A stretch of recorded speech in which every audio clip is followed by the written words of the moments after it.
Paz e graça, queridos, seja muito bem-vindo. Você está no podcast Até Que Ele Venha. Esse podcast também é transmitido através do canal no YouTube, também do mesmo nome, Até Que Ele Venha. Seja muito bem-vindo e nós vamos estudar então hoje sobre a vinda de Cristo, mais especificamente sobre o governo mundial do Anticristo. Fica conosco que você vai aprender bastante coisa. Pega o papel, pega a caneta, pega a sua água, pega o seu livrinho e a gente vai mergulhar sobre esse assunto.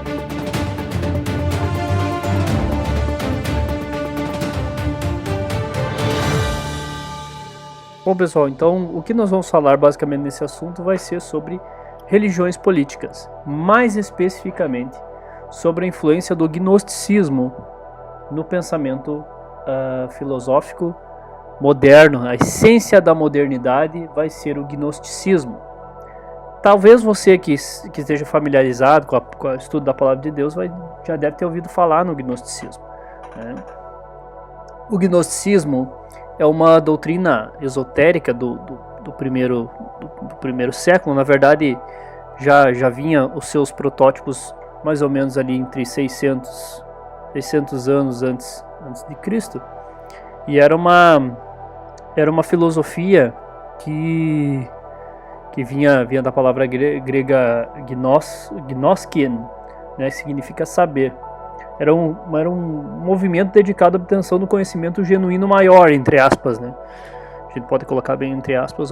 E o gnosticismo, tal como as religiões misteriosas dos gregos, eles reivindicavam possuir uma sabedoria esotérica que só se seria revelado para aqueles que eram iniciados nessa religião, né? Nesse pensamento religioso. O gnosticismo influenciou muito o pensamento ali no primeiro século do cristianismo. Incomodou bastante a igreja nesse período. Eu quero fazer uma leitura então do texto aqui segundo a enciclopédia do Russell Norman Champlain. O gnosticismo, tal como as religiões misteriosas dos gregos, reivindicava possuir uma sabedoria esotérica que se tornaria propriedade dos iniciados, em contraste com os de fora, que não seriam assim privilegiados, né? Segundo esse sistema, os iniciados eram eleitos. Aqui a gente vê um paralelo entre a fé cristã, né? Ao passo que os demais não eram passíveis de redenção, pelo que seriam ílicos, ou seja, aqueles de tal modo imersos no princípio material que não podiam obter qualquer coisa que fosse espiritual. Conhecimento místico, ritos e práticas mágicas eram promovidos pelo sistema gnóstico. Esse sistema fez competição com o cristianismo bíblico durante cerca de 150 anos, tendo atingido seu ponto culminante na segunda metade do século II. Né? Ali no período de Irineu, ali ele escreve sobre esse assunto. Escreveu contra o sistema, Irineu, né? E muito daquilo que conhecemos sobre o gnosticismo nos veio através dos escritos de Irineu. Entretanto, o gnosticismo perdeu o ímpeto no século III, né? Ao mesmo tempo que o maniqueísmo veio substituí-lo, né? Como o competidor principal do cristianismo ali, maniqueu. E os maniqueístas fizeram frente ali o cristianismo, né? Então, o gnosticismo, ele basicamente era uma doutrina, na verdade não era uma doutrina em si, era um movimento em que não tinha um corpo de doutrinas definido. A palavra gnosis, né, vem da palavra conhecimento, mas para os gnósticos, o conhecimento não era conhecimento como nós temos hoje, como nós entendemos o conhecimento hoje. Para nós, o conhecimento é isso que nós estamos fazendo aqui. A gente está obtendo conhecimento sobre um assunto. Para eles, não. Para os antigos, para o mundo antigo, conhecimento nada mais era do que experiência. Você experimentava uma coisa. Então, a partir daquele momento que você teve uma experiência, você passou a conhecer tal coisa. De certa forma, o cristianismo também é assim, né, na nossa fé. A gente passa a conhecer a Cristo, a gente não conhece a Cristo lendo um livro sobre Cristo, né? Alguns até se converteram assim. Mas a gente não fica sabendo. Primeira coisa, a gente vai estudar sobre Jesus para depois se converter. Geralmente a gente tem uma experiência com Jesus primeiro, e aí a gente tem um impacto na nossa vida daquilo ali, E Jesus muda a nossa vida através de uma experiência, né? Uma pessoa, quando a gente diz ela tem muita experiência de vida, uma pessoa sabe, porque ela experimentou muita coisa na sua vida. Para os gnósticos, a ideia do conhecimento era experiencial. E o corpo de doutrinas mudava, às vezes até drasticamente, de um cenário para outro, de um lugar para outro, de um teórico para outro. O gnosticismo era uma hidra de 1000 faces.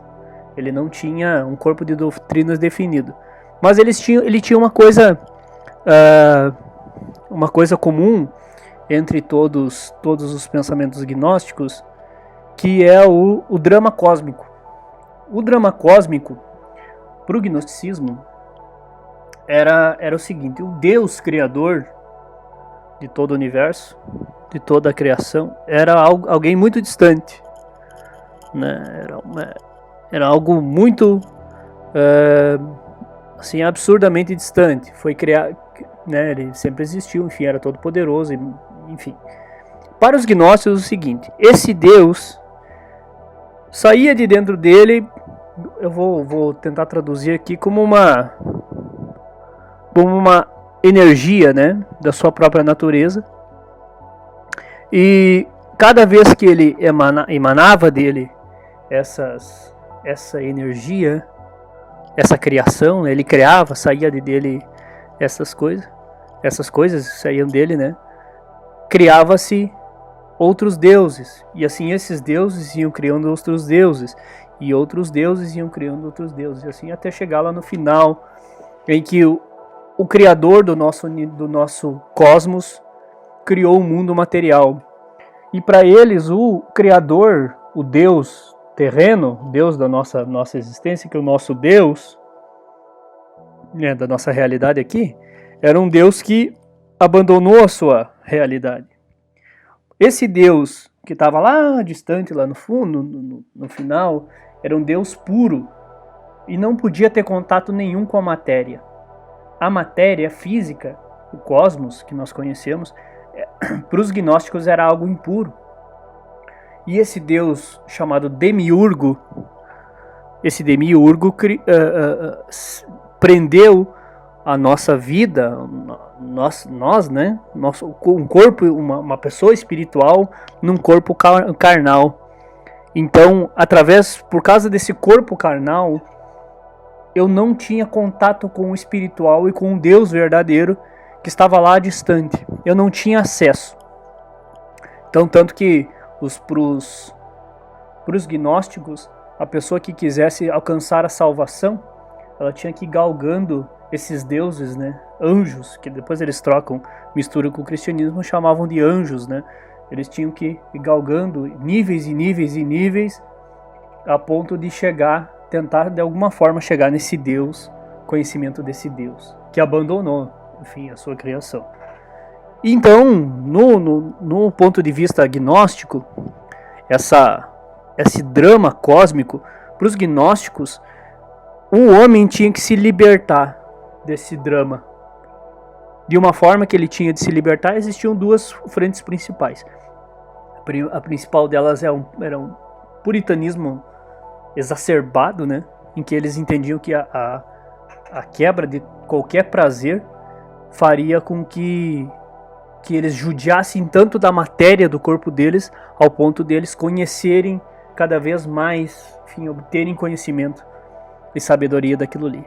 Um conhecimento oculto, né, fique bem claro. E a outra vertente, que eu acredito que é a que mais se disseminou nesse período, foi aqui o corpo humano, já que não tinha essa ligação entre corpo e espírito, e o corpo era uma coisa ruim, então eu tinha que me largar, experimentar absolutamente tudo, e conhecer de tudo, experimentar de tudo. A coisa mais imoral que você imaginar, o teu corpo tinha que experimentar, porque para você destruir com a matéria do teu corpo para alcançar o conhecimento espiritual, né? Porque na ideia assim dos gnósticos, gente, para vocês entenderem assim, resumidamente, basicamente o mundo não tinha salvação para o gnóstico.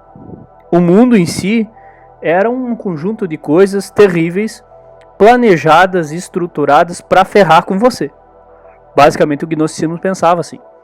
Os gnósticos tinham a ideia de que o mundo era um lugar mau, mas não como a gente entende que o mundo é um lugar mau, mas também tem bondade. Não, para o gnóstico o mundo inteiro foi construído para arrebentar com a nossa vida. O cosmos, tudo. Então o certo, na verdade, para o gnóstico era destruir o cosmos, reinventar tudo isso, refazer, você de alguma forma destruir o cosmos para que todo mundo conseguisse alcançar a salvação através dessa gnose, né, desse conhecimento oculto. No entanto, a gente sabe que eu, como pessoa física, meu CPF aqui, né, não consegue destruir todo o cosmos.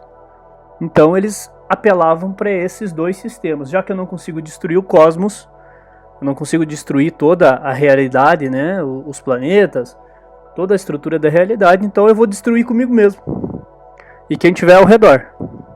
Se eu destruir com essa vida que eu tenho, eu posso alcançar até a pureza, a purificação, a libertação da matéria e alcançar essa divindade, reivindicar em cima dessa divindade. Então o pensamento gnóstico, ele, apesar de parecer meio maluco para nós hoje, mas ele foi influenciador no período do primeiro século, né? Tanto que eles misturaram a fé cristã. Por que eles misturaram a fé cristã? Para os gnósticos, o cristianismo não era eles não amavam Jesus, entende? Eles se tornavam cristãos porque eles entendiam que o cristianismo, por ser uma vertente popular naquele período, se tornou muito popular, tanto que dominou Roma, ele era um veículo, era o veículo que eles iriam propagar as ideias heréticas que eles tinham, né? Lembrando que o gnosticismo não é um corpo de doutrina, ele nasce da experiência pessoal, né? Então a gente sempre entende assim, o corpo de doutrinas vão sendo escritos depois das experiências. Assim foi com a Bíblia. Os apóstolos tiveram experiência e depois eles foram escrevendo o corpo de doutrina. Mas no gnosticismo, essa ideia de revolta contra Deus é iminente. Tudo é ruim ao meu redor. Entende? Consegue entender? Ao meu redor, tudo aquilo que existe é ruim. E se tudo aquilo que existe é ruim, então eu tenho que arrumar um jeito de modificar as coisas, né? Então, eu quero dar início nessa explicação para você entender qual que é o panorama das coisas. Existe um fundo religioso nisso tudo, né? Então, eu quero usar aqui a linha de pensamento do filósofo Eric Wegelin. Então, Eric Wegelin, esse filósofo alemão, né, que um pesquisador do período ali na Segunda Guerra Mundial, se não me engano, escreveu muito sobre o nazismo, foi caçado pelos nazistas, né?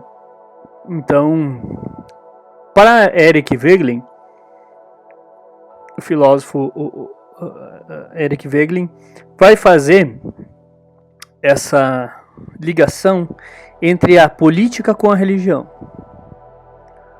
Então, Emile Cioran, em História e Utopia, ele diz o seguinte: o novo céu e uma nova terra, pois o primeiro céu e a primeira terra se foram. Lemos isso no Apocalipse. Elimine o céu, mantendo apenas a nova terra, e terão o segredo e a receita para todos os sistemas utópicos. A ideia de comparar política e religião não é nova, não veio com Eric Wegelin, né? A gente pode ver isso no próprio Dostoiévski, né? Ele cita, ele diz o seguinte: terias podido então tomar o gládio de César, porque repeliste esse derradeiro dom? Seguindo esse terceiro conselho do poderoso Espírito, realizarias tudo quanto os homens procuram na terra: um senhor diante de quem se inclinar, um guarda de sua consciência e o meio de se unirem finalmente na concórdia em uma comunidade de formigueiro. Porque a necessidade da união universal é o terceiro e derradeiro tormento da raça humana. Aqui o literato russo explana bem a ideia do político ungido, né? Nós temos aqui uma ideia de um ser que vai resolver o problema, né? Então, como eu expliquei para vocês antes, essa ideia do gnosticismo envolve a ideia de uma redenção humana, né? A gente entende que é o seguinte: se o mundo é mau enfim, tudo é mal, alguém tem que resolver esse problema. Nós temos que criar um mundo onde haja um ídolo que resolva, que seja o herói da pátria, vamos dizer assim, né? Max Scheler, em O Eterno Homem, ele diz o seguinte: o homem acredita quer num Deus, quer num ídolo. Não há terceira opção, né? Então todo mundo vai crer num Deus, num ídolo. Por isso existe essa ligação entre política e religião. Basicamente as duas são a mesma coisa. Se você tirar simplesmente a religião ortodoxa, que nós temos igreja, fé, enfim, vai sobrar o quê? Vai sobrar a esperança dos homens em qualquer outra coisa, né? E então, assim, a esperança dos homens passa a ser naquilo que está na Terra, aquilo que está na vida humana. O pensamento gnóstico influenciou muito do pensamento moderno, principalmente no final da Idade Média ali, né? O maior expoente desse movimento gnóstico moderno se chama Joaquim de Fiore, né? E ele fala sobre as três eras do cristianismo, as três eras da raça humana, né? Eu quero explicar isso mais para frente para vocês depois. Nesse panorama do gnosticismo, a gente tem em Eric Wegelin ali 6 características definidoras do gnosticismo. Quero falar com vocês 6 características definidoras desses movimentos gnósticos. Então, como eu expliquei para vocês, ele está insatisfeito com a situação atual. Tudo está errado ao meu redor. O mundo foi organizado para que eu me ferrasse, todo mundo que estivesse ao redor se ferrasse. 2. Os problemas do mundo se devem à sua organização ruim. O mundo todo é organizado para que seja ruim, seja mal.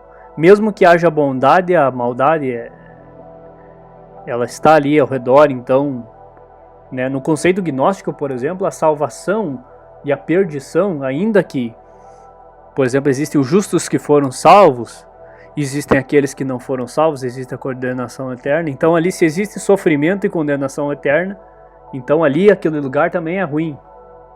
Quando na verdade a gente sabe pro cristianismo que se existe uma condenação, só existe uma salvação porque existe uma condenação, né? Enfim, o carrasco e o bandido irem os dois terem os dois estarem no mesmo pé de direito, isso não existe, né? Para nós existe um senso de justiça. Pro gnosticismo, tudo era ruim, né? E 3, a salvação desse mundo mal organizado é possível. Olha só, bem organizadinho, a gente pode organizar esse mundo. Esse mundo pode ser resolvido. 4, segue que a ordem do ser terá de ser alterado num processo histórico. De um mundo malévolo, um outro bom deve emergir. Veja aqui a ideia de um mundo melhor, né? O gnosticismo, as ideologias políticas e os pensamentos modernos têm a ideia de um mundo melhor. E isso é o progressismo. O progressismo é o que? É a ideia de que a sociedade vai evoluir com o passar do tempo e ela vai se tornar melhor, entre aspas. Vamos botar uma aspas bem grande aqui. Então essa ordem deve ser alterada, todo o ciclo do ser humano deve ser alterado no processo histórico. Ao ponto do homem bom emergir disso. O homem salvo, né? O homem que conheceu, né? Obteve o conhecimento, a gnose. Então, e esse conhecimento da gnose, ou seja, da alteração da ordem do ser, é a preocupação central do gnóstico. Ele é capaz de elaborar a fórmula capaz de salvar o homem e o mundo. Olha só, se tudo é mal e o homem é mal, tudo ao redor é mal, então eu tenho que construir uma sociedade perfeita. Esse pensamento gnóstico estava desde o início. Essa ideia de um poder global estava desde o início. Então, para vocês entenderem que as coisas que a gente vê aí fora acontecendo, elas não têm origem em si mesma. Não é apenas política partidária. Existe todo um conceito por trás. Existe toda uma frente de trabalho estruturada para que estabeleça no mundo o mundo perfeito. E a gente sabe, como cristão, que essa ideia do mundo perfeito é um problema, né? Então, do ponto 4, a partir do ponto 4, a gente entende que a doutrina gnóstica e a doutrina cristã ortodoxa, elas entram em conflito. Conflito por quê? Porque para o cristão ortodoxo, a salvação vem por meio apenas da graça. A salvação vem por meio da graça. Sois salvos pela graça, mediante a fé, e isto não vem de vós, isto é dom de Deus.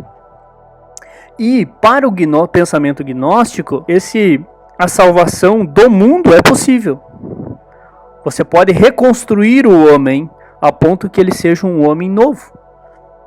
Muito parecido com uma ideia chamada o homem comunista, né? Então essa longa marcha gnóstica converteu-se deslocada do terreno religioso. Então ela sai do movimento inicialmente esotérico em que ela estava e desloca-se desse panorama religioso que ela tem e se infiltra e se traveste de movimento político. Olha que interessante. Então ela se converte, com o passar do tempo, nos totalitarismos sanguinários do século XX. A gente pode citar então um exemplo aqui, por exemplo, dos bolcheviques e nazistas. Eles estavam extremamente satisfeitos com a situação. Eles estavam satisfeitos com a situação. O mundo era ruim porque estava mal organizado com raças erradas no comando, classes erradas no comando, e a salvação desse mundo só era possível por meio do implante do nacionalsocialismo, que povoará o mundo com uma raça pura e superior, ou por meio do internacional socialismo ou do comunismo, que promoverá uma sociedade desprovida de classes, né?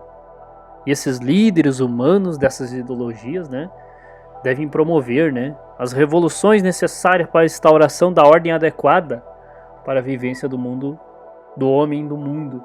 Então vocês veem que existe uma estrutura idêntica desse pensamento religioso gnóstico das ideologias políticas.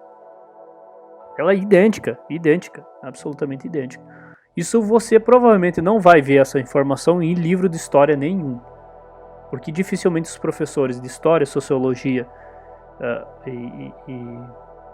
enfim, nessas áreas afins, principalmente sociologia, filosofia, sociologia e história, dificilmente entendem, tem esse tipo tem contato com esse tipo de informação, né? Os gnósticos, então, portanto, criam eles acreditavam numa mudança radical da ordem da realidade. E ela tinha que ser promovida por mãos humanas e que levaria o mundo numa condição paradisíaca. O próprio autor Eric Wegelin batiza essa ideia de fé metastática. Deixa eu ler aqui o texto para vocês. O que seria a fé metastática?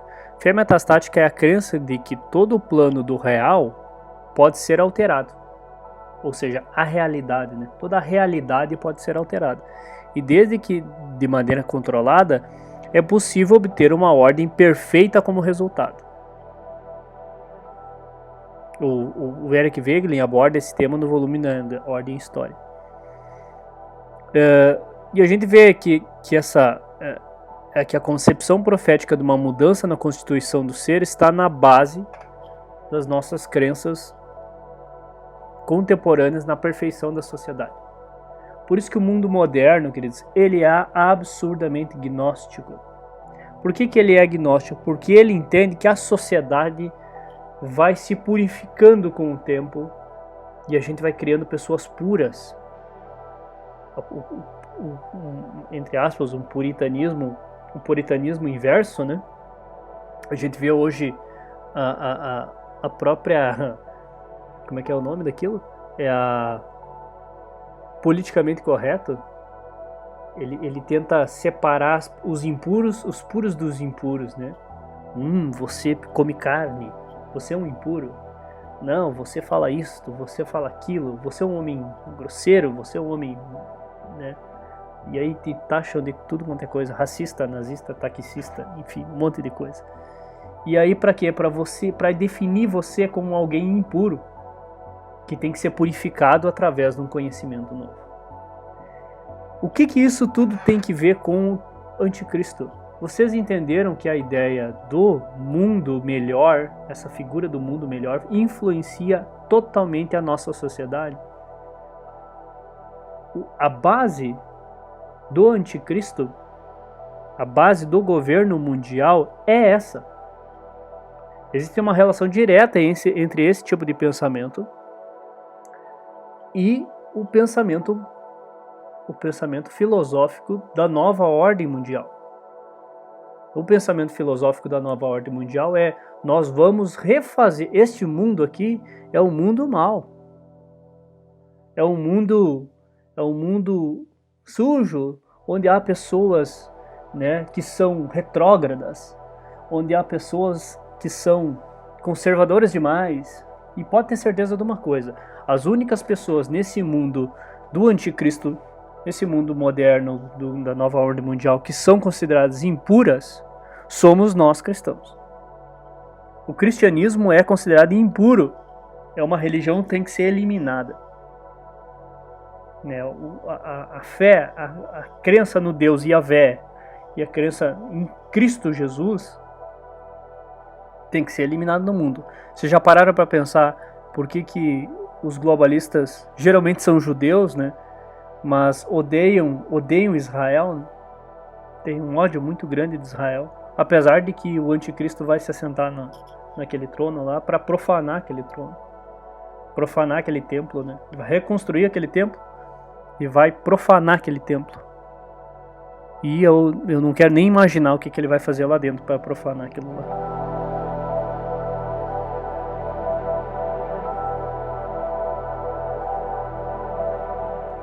Eu quero indicar um livro para vocês chamado Introdução à Nova Ordem Mundial, do Alexandre Costa. E ele cita o seguinte nesse livro. Deixa eu só olhar aqui para vocês. Ele cita os três movimentos, né? As três frentes que estão tentando estabelecer o novo governo mundial, que é o Movimento Comunista Internacional, basicamente coordenado pela Rússia e pela China. Hoje a gente vê que a China está encabeçando essa nova ordem mundial, né? Do pós-coronavírus a gente viu que a China está querendo encabeçar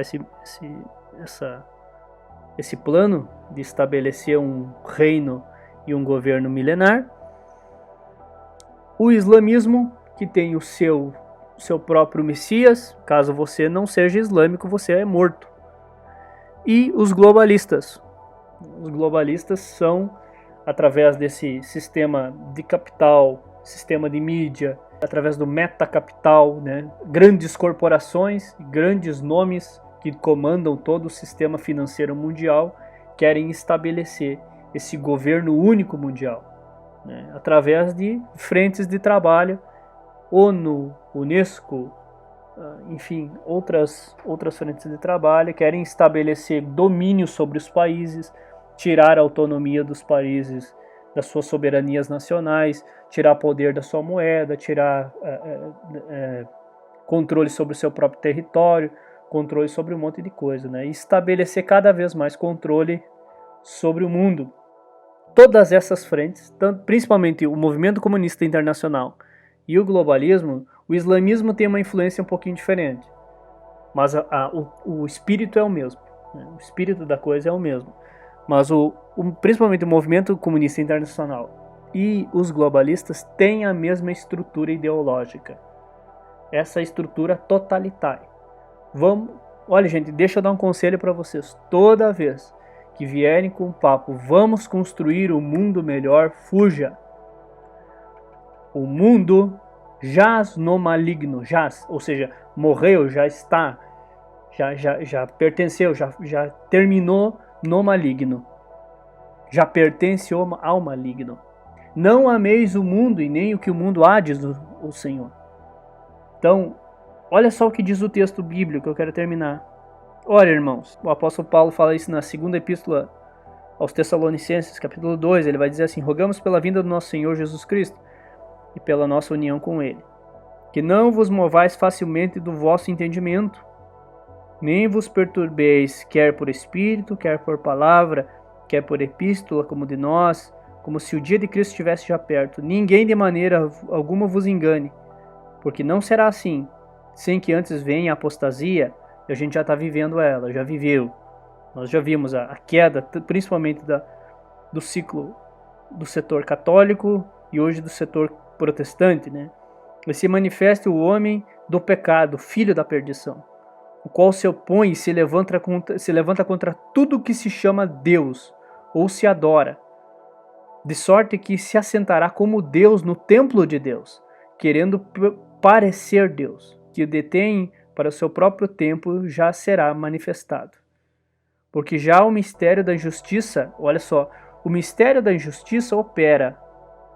Já o mistério da injustiça opera. Somente há um agora resiste até que do meio seja tirado. E então será revelado o iníquo, a quem o Senhor desfará pelo sopro da sua boca, e aniquilará pelo esplendor da sua vinda. A esse cuja vinda é segundo a eficácia de Satanás, com todo o poder e sinais e prodígios de mentira, e com todo o engano da injustiça para os que o perecem, porque não receberam o amor da verdade para se salvarem. Procuraram, na verdade, queridos, a verdade, uma verdade gnóstica, um conhecimento oculto, né, uma ideia de um conhecimento se parecer como Deus, se revoltar contra Deus. Procuraram resolver o mundo da sua maneira e tentaram ser como Deus. Lembrem de Adão e Eva, que Adão e Eva pecam. O pecado de Adão é uma revolta contra Deus. O pecado de Adão não é comer do fruto. Comer do fruto é uma consequência de um pecado maior. Quando a Eva chega para a serpente diz: não, Deus mentiu para vocês. Deus não quer que vocês tenham conhecimento como Ele. E aí Eva come do fruto. Eva comeu do fruto, viu que era bom o fruto e deu para Adão. Adão comeu do fruto. Talvez explicou a mesma coisa para Adão. Para Adão, Deus era mau porque o abandonou. Deus mentiu para nós. Deus mentiu para nós. Deus não quer que eu seja igual a Ele. Eu tenho que experimentar algo, esse negócio novo. Eu tenho que viver essa coisa nova. Eu tenho que ser como Deus. É uma revolta contra Deus. Quando Adão come do fruto, Adão se revolta contra Deus. Entende que Deus era mentiroso. Que Deus era mentiroso. Portanto, em Colossenses, tende cuidado, 2:8, tende cuidado para que ninguém vos faça presa sua, por meio de filosofias e vãs sutilezas. Paulo aqui está falando contra os gnósticos, que já influenciavam naquele período. De vãs sutilezas, segundo a tradição dos homens, segundo os rudimentos do mundo, e não segundo Cristo. Se a gente colocar, queridos, a nossa fé em coisas materiais desse mundo, achando que esse mundo vai ser redimido, queridos, o que eu creio? Eu creio no milênio. Eu creio que haverá um paraíso aqui na Terra. Eu creio. mas eu creio que ele vai ser estabelecido na vinda de Cristo nos ares. E a gente vai ver de Cristo descendo como um leão, brabo, e vai restabelecer a justiça por meio do seu poder. Do seu poder. Não é nós que tentaremos construir um governo novo, um mundo novo. Não, nós vamos cristianizar toda a terra e a terra vai ficar boa. Isso não vai acontecer. Nós cremos que vai existir um governo teocrático de Jesus Cristo. Eu creio que vai existir um governo de Jesus Cristo sentado sobre o trono de glória aqui nesta terra. Não creio num milênio onde nós estabeleceremos um paraíso para o Senhor aqui. Cuidado com essa ideia. Cuidado com essa ideia de tentar estabelecer um paraíso para o Senhor. Nós temos que trazer o reino de Deus, elementos do reino de Deus. Mas o reino de Deus vai se estabelecer quando Jesus se assentar no trono. É isso que nós temos que ter entendimento. Basicamente isso, queridos, esse material desse podcast. Eu espero que você tenha entendido aquilo que eu falei para você através dessa mensagem. Qualquer dúvida, escreva nos comentários, me manda uma mensagem no privado, me acompanhe nas redes sociais, clica no sininho, se inscreve no canal, clica no sininho, para você receber as notificações, e vai ter vídeo novo em breve. O próximo assunto que eu quero falar com vocês não vai ser sobre ideologia política, eu quero falar com vocês sobre a estrutura financeira do anticristo. Eu postei um vídeo esses dias nesse canal e acabei excluindo ele, porque não tinha ficado muito bom. Então eu quero fazer nesse formato de podcast aqui para vocês sobre como vai ser a estrutura financeira do governo do anticristo. A gente viu no coronavírus dar um choque terrível na economia mundial. E muito em breve, olha, queridos, vai ter coisas terríveis acontecerão, Então, fiquem em paz, Deus abençoe vocês, acompanhe os próximos episódios, você que quer entender mais sobre a volta de Jesus, sobre o governo mundial, sobre os assuntos da fé cristã. Deus os abençoe e continuemos firmes até que Ele venha.